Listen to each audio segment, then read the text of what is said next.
और मैं भी बैंकिंग एस्पिरेंट हूँ आप लोगों के जैसी। ये जो है ये यहाँ पे हम मॉक टेस्ट करने वाले हैं। ये SBI PO prelims mock test 6 है। गाइडली से सब्सक्रिप्शन लिया हुआ है, यहाँ पे आप नाम देख सकते हैं लेफ़्ट कॉर्नर पे। और अभी इसका सिर्फ हम इंग्लिश सेक्शन करने वाले हैं, बाकी सेक्शंस भी करेंगे, लेकिन अभी क्योंकि ड्यूरेशन कम रहता है देखने में, ताकि हम एक एक अपना सेक्शन वाइज किसी को करना हो तो वो भी कर सकते हैं। सेक्शनल टेस्ट भी अटेम्प्ट कर सकते हैं, लेकिन अभी ये मैं फुल मॉक टेस्ट है, इसके 3 अलग अलग उसमें डालूंगी और ये आपके सामने ही अटेम्प्ट करने वाली हूँ मैं। ये पहले से नहीं किया हुआ है, ये मेरी फ्रेंड का सब्सक्रिप्शन है, मैं उस पे से कर रही हूँ ये। तो अभी ये हम स्टार्ट कर रहे हैं।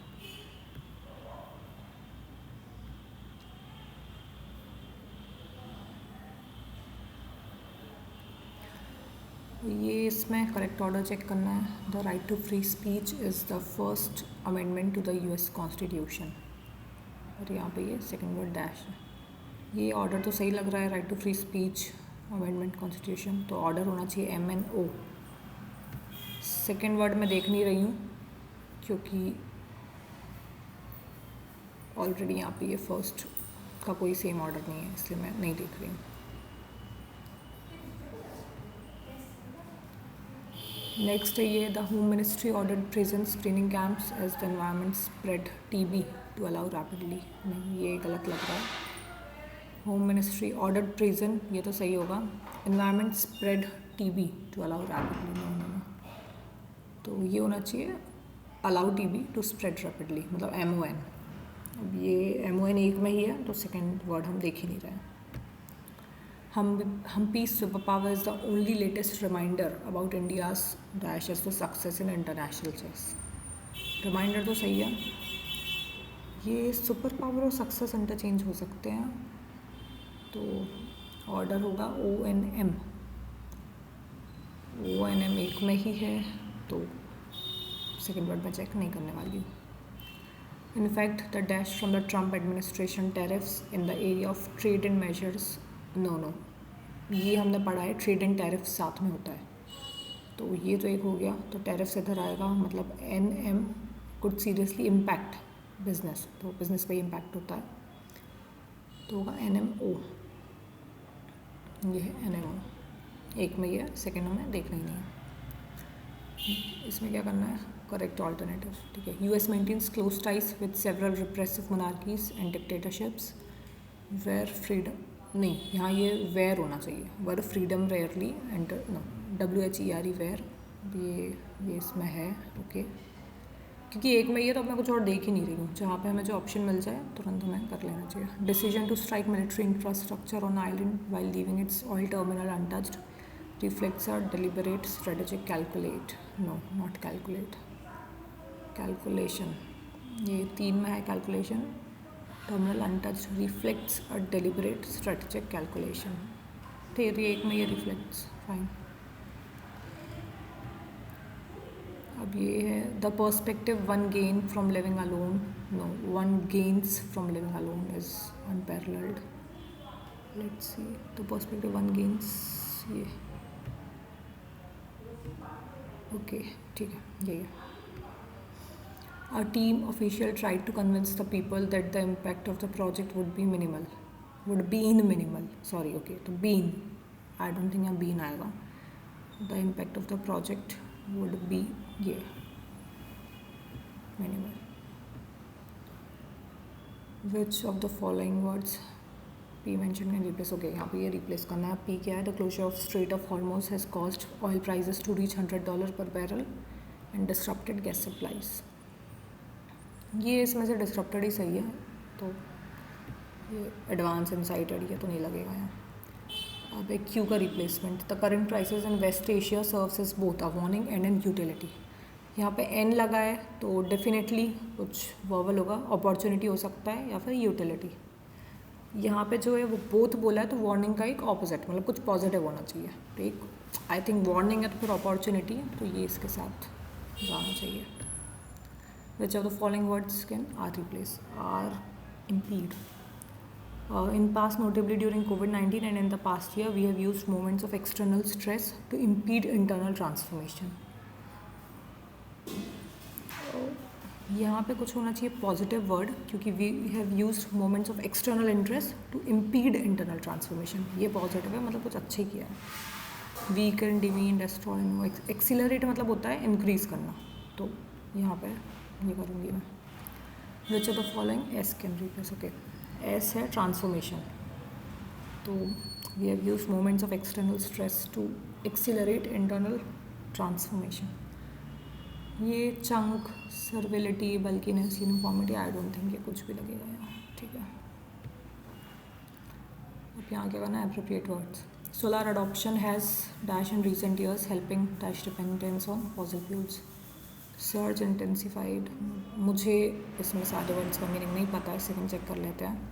Helping dependence on fossil fuels.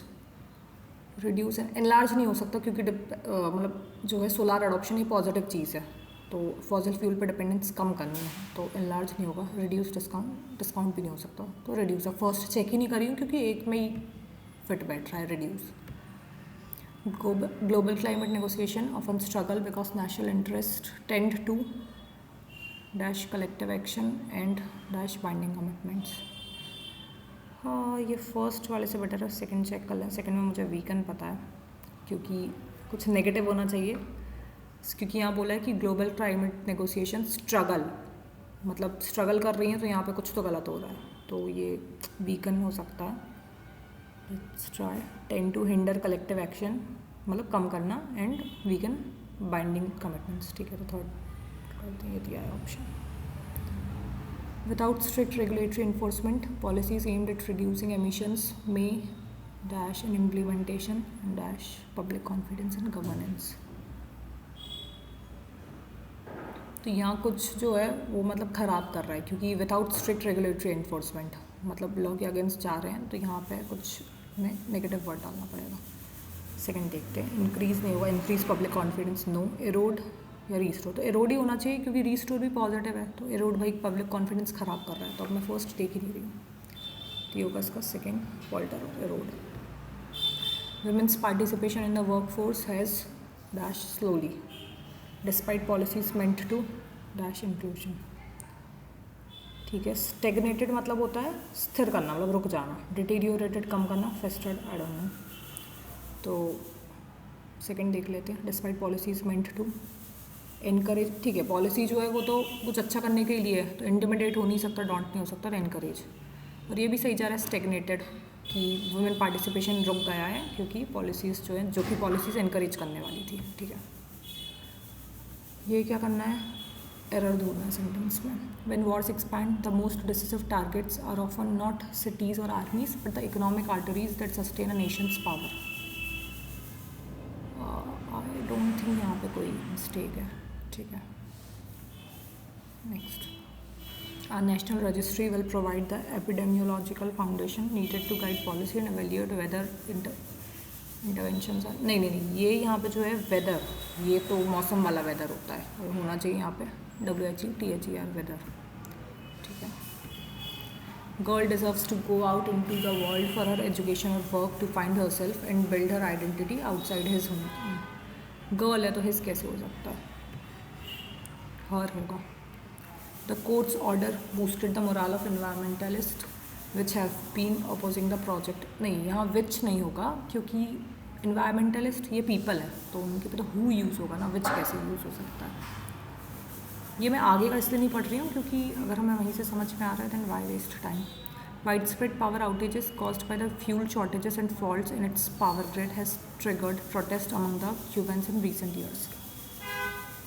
Widespread power outages, first सही है, by the fuel shortages and faults in its power grid has triggered.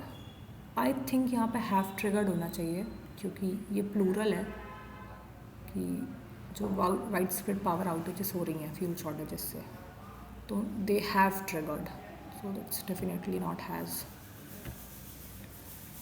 ये skip करते हैं अभी.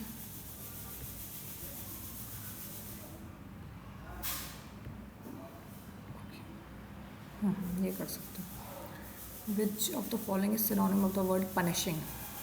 पनिशिंग कहाँ, यही है. As North India heads into another punishing summer, Punjab is already feeling the strain.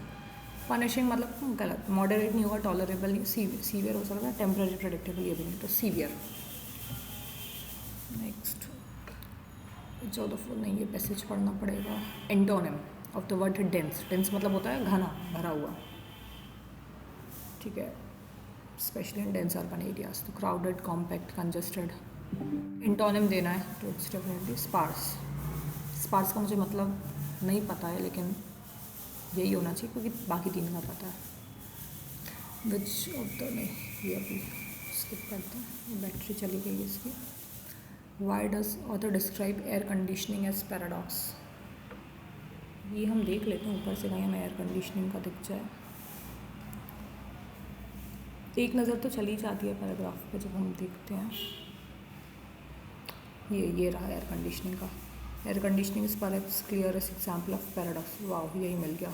It is increasingly essential specially for the elderly, children, patients and those who are indoors, but while an AC cools one room it releases heat outside. तो यही है paradox कि एक कमरा ठंडा करता है, एक बाहर। यहाँ पे है क्या, it reduces both indoor and outdoor, नहीं, it cools indoor spaces while increasing external heat, तो ये होना चाहिए। ये भी पैरा से है।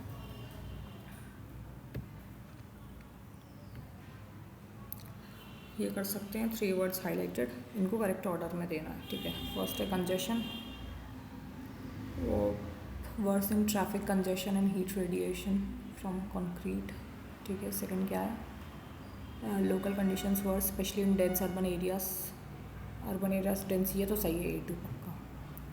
ये क्या, Chandigarh with more registered vehicles in residents, ये भी सही है, तो 2 तो सही हैं। तीसरा क्या है, Punjab all add to heat burden even when source goes unnoticed, its effects are felt, नहीं, आई थिंक ये ऑर्डर सही है, तो no arrangement required. The legal setback, इसमें क्या करना है, ग्रामेटिकल करेक्ट चेक करना है। Legal setback in the adverse expert report have created a significant hurdle for the projects proponents, सही ऑर्डर है। Teaching became an important decline, नहीं, important decline कैसे हो सकता है, in the late 1970s but in the last decade its component has been pronounce, no, teaching became an important component in the late 1970s but in the last decade its decline has been pronounced, ठीक है। तो ACBD कहाँ है, पहले ही है, ठीक है। By 1945 the island had been so physically deemed by the uninhabitable mining that it was devastated, नहीं, island had been so physically devastated, मतलब सी पहले, 2 में से, devastated by the strip mining, मैंने पढ़ा है कहीं, तो स्ट्रिप माइनिंग होता है, तो CD, strip mining, that it was deemed uninhabitable, ठीक है, तो यही होगा। RBI has repeatedly called for regulator crypto, no, but market banning SEBI wants to ban it like the US, not regulate it. I think RBI has repeatedly called for banning crypto, but market regulator SEBI wants to ban like, तो ये B और A change हो जाएगा, BACD कहाँ है, wants to regulate it like the US, not ban it, sorry, तो BADC, ठीक है। तो ये हो गया, अब हमारे में 6:30 बजे, हम पैसेज से कर लेते जितना कर पाएँ। विच of the following is not inferred from the passage, एक बार ये पैसेज से जल्दी से रीड मारते हैं।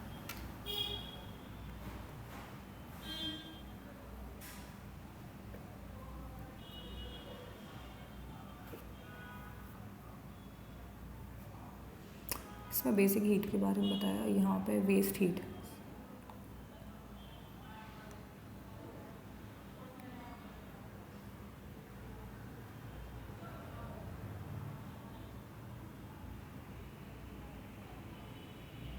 ये मैं पूरा नहीं पढ़ रही, एक बार सिर्फ ऊपर देख रहे हैं, जिसमें इसमें वेस्ट हीट के बारे में, थर्मल पावर के बारे में, क्लाइमेट चेंज के बारे में। इसमें क्या है, अर्बन हीट के बारे में, एयर कंडीशनिंग के बारे में, ये लास्ट है ट्रांसपोर्ट के बारे में, ठीक है। अब नेक्स्ट देखते हैं, which are the following is not inferred. Waste heat contributes to higher night time temperature in cities, that's true. Urban areas experience greater heat due to dense infrastructure. हाँ, ये हमने यहाँ पे देखा था. Next is renewable energy sources are dominant contributors to waste heat. No, definitely not. Traffic congestion adds heat generation. Yes. Industrial processes release excess heat. Yes. ठीक है. Next है विच आर द नहीं ये हो गया क्या 31. Which are the following sentences correct. Waste heat originates from both industrial and everyday activities. हाँ, ये हमने देखा था यहाँ पे. नहीं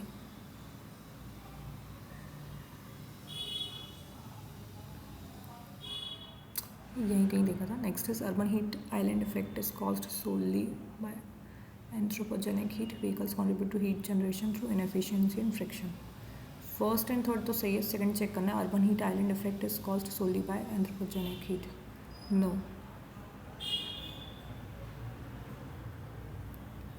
Yet another form of warming affects urban residents everywhere but rarely receives much attention. ठीक है, तो ये नहीं सिर्फ 1 and 3 होगा इसका. Next we have 33. Which of the following is cited as example of transport related heat generation? Transport related heat ये हमने लास्ट में देखा था.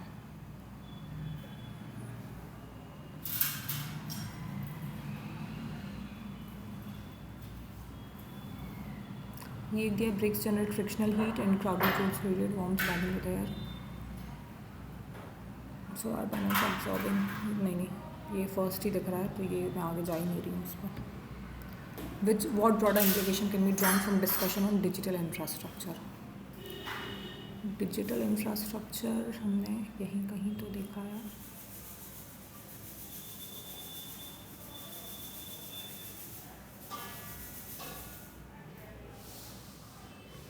Our digital lifestyle also carry hidden thermal cost. यहाँ पे digital technologies reduce environmental impact significantly. No. Growth of digital economy may increase urban heat levels.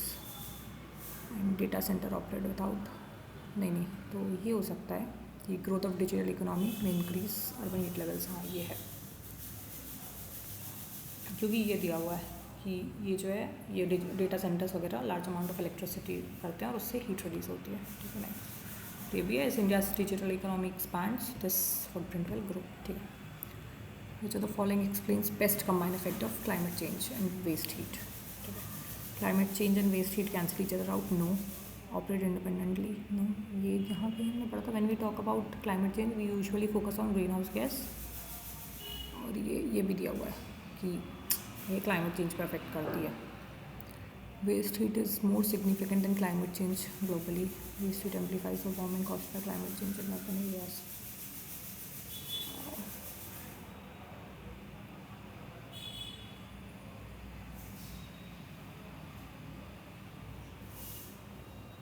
ये यहाँ दिया हुआ है. Climate change is heating the planet while waste heat is making cities even harder to live in.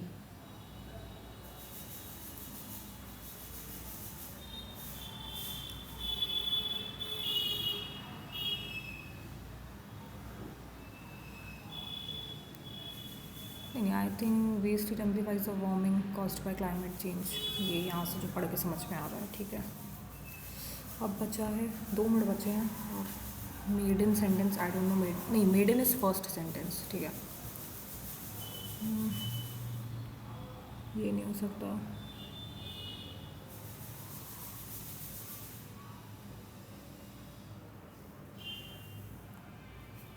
दो minute first sentence तुम निकाल ही सकते हैं. आई थिंक ऐसा होना चाहिए. Bird flu disease caused by virus that. ठीक है. Let's try this.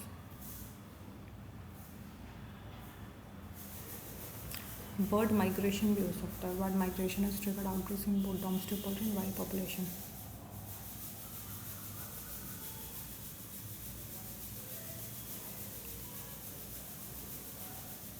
ठीक है. अभी इस पर करता हूँ.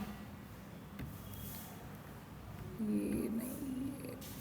ठीक है. ये कर सकते हैं. Sentence piece divide into 5. इनको हम रीअरेंज कर सकते हैं.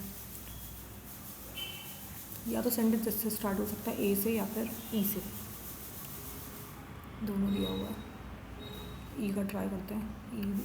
The major strain circulating among the wild birds globally is H5N1 which first emerged in China during late 90s. ठीक है, यही सही लग रहा है.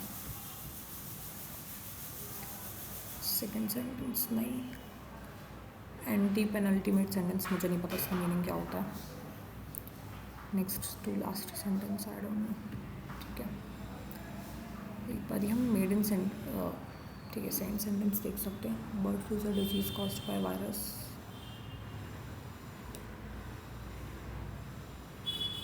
ये हो सकता है अगर ये फर्स्ट सेंटेंस है. It spreads mainly through contaminated feed और वाटर और बाय बर्ड्स. ये कर सकते हैं सेकेंड सेंटेंस. क्यों? ठीक है, 6 सेकंड बचे हैं, कुछ हो नहीं सकता. फाइन. ये अभी आगे का सेक्शन में नहीं करने वाली हूँ, ये हम अगले वीडियो में करेंगे. अभी मैं सिर्फ इंग्लिश करने ही बैठी थी. एक अटेम्प्ट. ओके, अटेम्प्ट हमने सारे किए. नहीं, ये कुछ गलत बता रहे क्योंकि अटेम्प्ट सारे नहीं हुए हैं.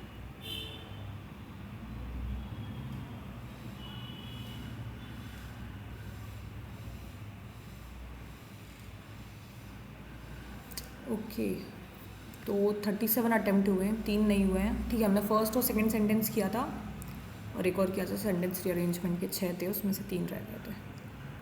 एक्यूरेसी 100% है. Very nice. एक बार हम देख लेते हैं.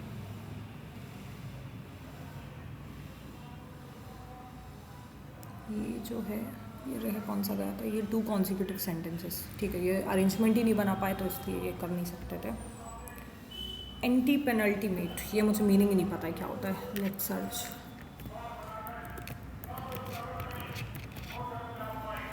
Anti penultimate meaning. ठीक है, antepenultimate means third from the last. Okay, तो anti penultimate sentence means third last sentence. Fine, अभी आगे याद रहेगा. मेडन सेंटेंस मुझे याद आ गया था, थैंक गॉड वो सही हो गया. और ये एंटी पेनल्टीमेट. ठीक है, और ये next to last sentence. Fine, ठीक है गाइस, तो ये था मेरा टेस्ट. हमारे 40 क्वेश्चंस में से 37 अटेम्प्ट हुए. मेन ये है कि 3 रह भी गए तो जितने किए वो एक्यूरेट होने चाहिए. अगर 3 रह भी जाते हैं तो कोई बात नहीं, एटलीस्ट गलत नहीं किए. और इसमें से अगर 2-4 और भी रह जाते तो भी कोई बड़ी बात नहीं थी. कट ऑफ 7 गए, लेकिन हमें जो टोटल कट ऑफ है वो भी क्लियर करना होता है, तो उसके हिसाब से ये ठीक है. आई थिंक डिसेंट, अच्छा टेस्ट हुआ. Okay, thank you so much. और अब मिलते हैं अगले वीडियो में जिसमें हम दूसरे या तो क्वांट या रीजनिंग करेंगे या फिर इंग्लिश का ही अगला करेंगे. Till then study well. और एक और बात मैं बोलना चाहूँगी कि जैसे ये वर्ड मीनिंग्स रहते हैं, जैसे ये है यहाँ पे, ये हमें जब हम टेस्ट अटेम्प्ट करते हैं तो हमें ये वर्ड की मीनिंग्स भी मिल जाते हैं. तो मैं क्या करती हूँ, ये मुझे दिखते हैं मैं तुरंत कॉपी में लिख लेती हूँ. यहाँ पे हम देखते हैं हमें याद नहीं रहते हैं. आज हमने देख लिया, ज़रूरी नहीं कल हमें इसका मीनिंग याद रहे. तो आप ट्राई करो तो ये वर्ड्स लिख लिया करो कॉपी में, और रात को सोने से पहले या सुबह उठने के बाद या दिन में कभी भी एक बार इन वर्ड्स को देख लो. तो जब हम 3-4 बार देख लेते तो फिर वो स्टे कर जाते हैं हमारे माइंड में. एक बार पढ़ने से किसको याद होता है? ब्लेस्ड है वो लोग जिनको याद होता है. Okay, thank you so much. मिलते हैं नेक्स्ट वीडियो में.